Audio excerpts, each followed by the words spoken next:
When the prison gates closed behind me, I didn't flinch.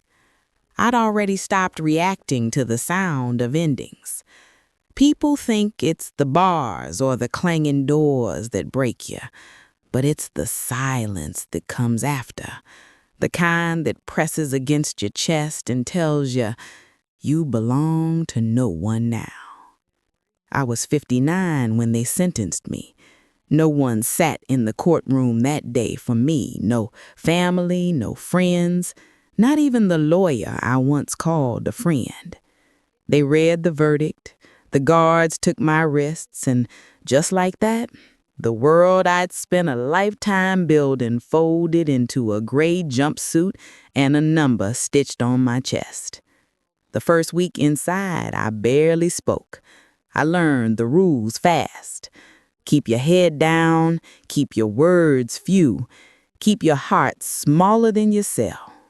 Most of the women there had people. Some had children who sent pictures drawn in crayon. Some had husbands who called on Sundays. Some even had sisters who visited just to say, "We still love you." I had none of that. My family stopped writing years before the trial even began. My son told me once, "Mom, you've made your bed, now lie in it." That was the last sentence he ever gave me. So, I did what I knew best. I went quiet. The world could forget me. I wouldn't make it harder for them. The laundry room became my world. Bleach, steam, the hum of dryers that never stopped. It was the closest thing I had to prayer. Every sheet I folded felt like a penance. Every uniform pressed was a way to tell the world I'm still useful. I thought that was how it would end. No forgiveness, no visitors, just time, steady and cruel. Until the morning they called my name. "Porter!" The mail guard waved a white envelope at me. No one had ever called my name in mail before. I thought it was a mistake. But when I held it, my fingers trembled. It had my name written neatly in cursive, not typed, not official, and the handwriting was careful, gentle, the kind that belonged to someone raised to take their time. Inside, one paragraph, only one.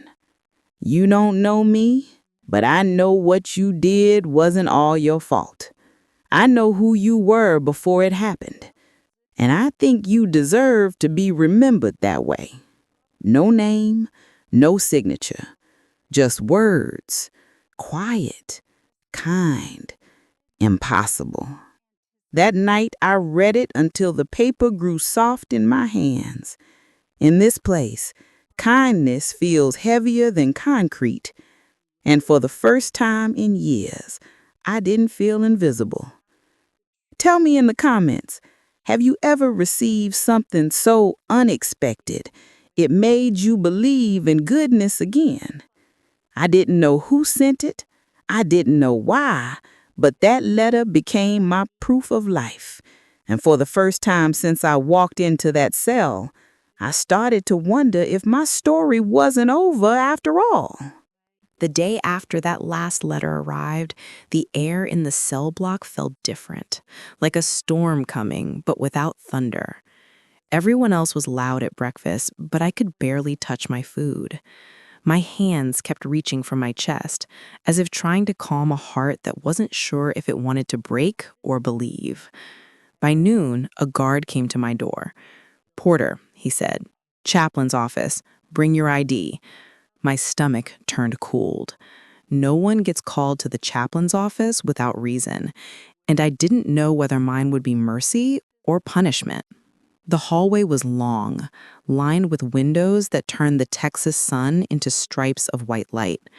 When I stepped inside Reverend Cole's office, the air smelled faintly of paper, coffee, and faith. He looked up from his desk and smiled softly, like he'd been expecting me all morning. "You've got a visitor," he said. I froze. I don't have anyone." He nodded. I think you'll want to see this one. The visitation room was quiet that day, just the hum of vending machines and the low murmur of voices too soft to catch. I sat at the far table, my hands gripping the metal edge until my knuckles whitened.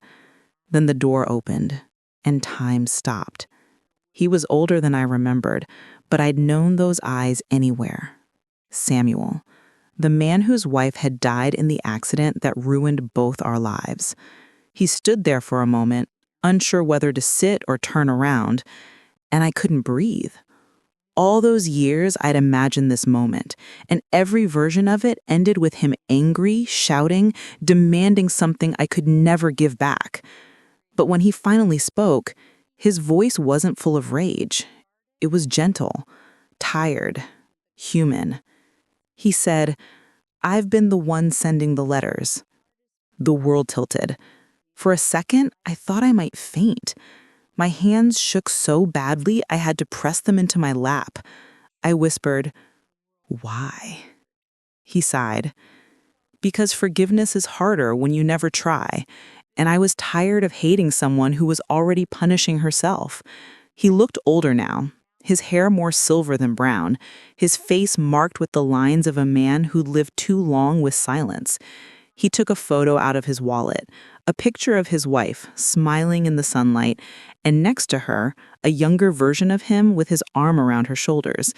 He said, "I lost her, but I also lost myself that night.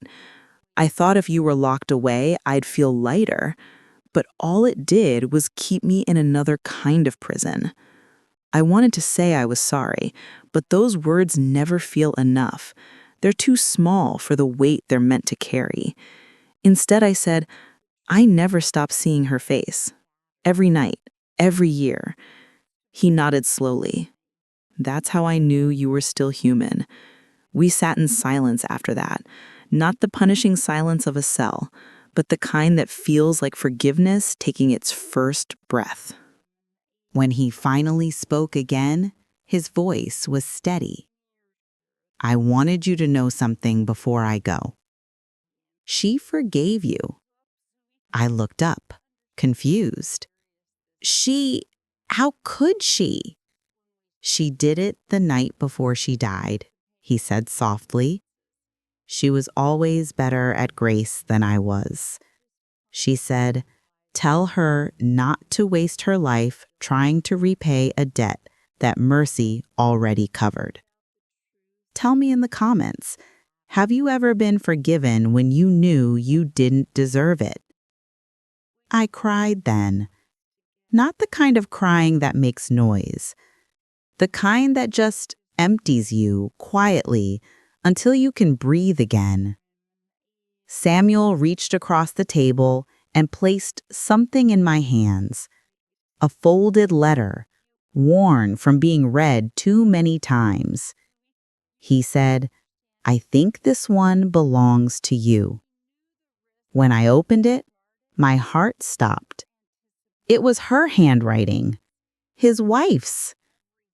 "If you ever read this, I want you to live, not as a prisoner, but as proof that love doesn't end where pain begins."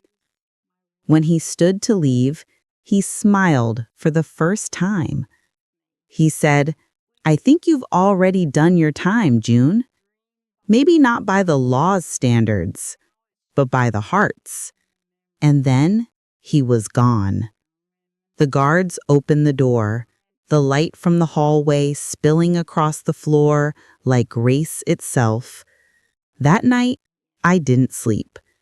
I sat on my bunk with the letter in my lap, watching the shadow of dawn crawl across the wall.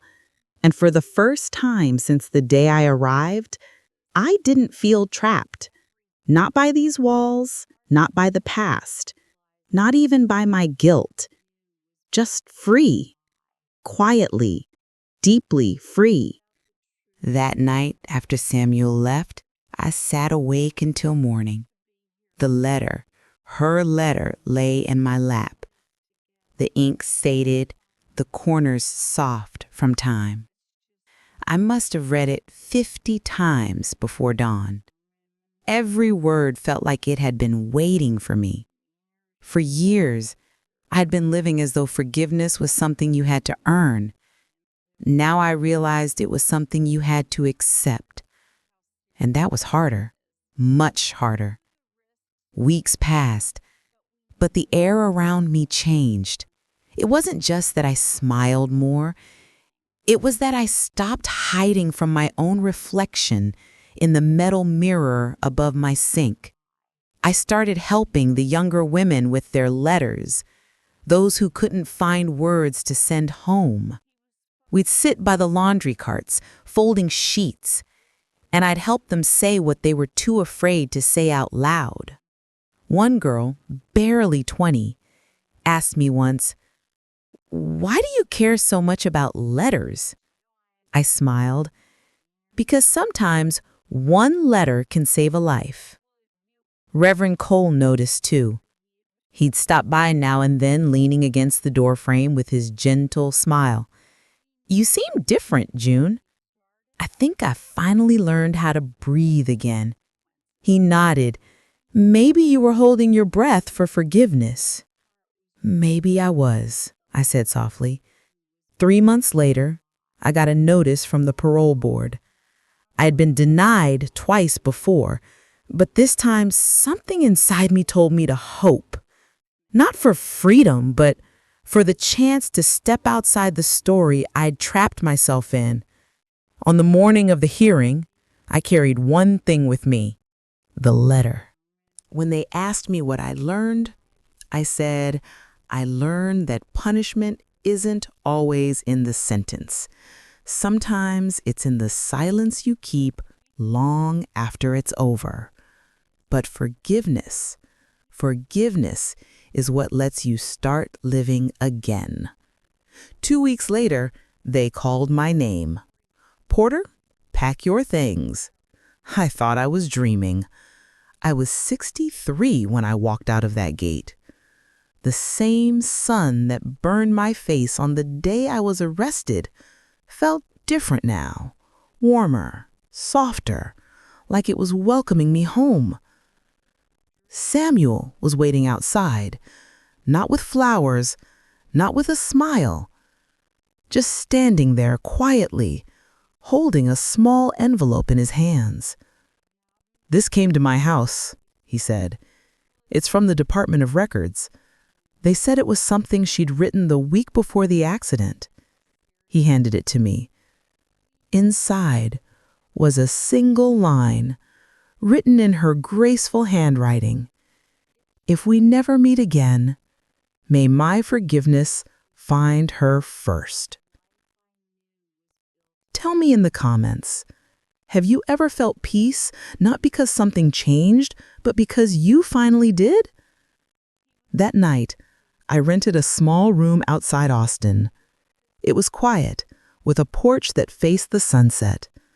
I sat there and watched the sky bleed from gold to lavender, and thought about how strange it felt to be free, not from prison, but from the life I'd carried inside me all those years. I still write letters. Every Sunday, I sit at that little wooden table and write to people who'll never know my name. Women serving time, strangers who send pleas to nowhere. I tell them the same thing someone once told me: "You're more than the worst thing you've done."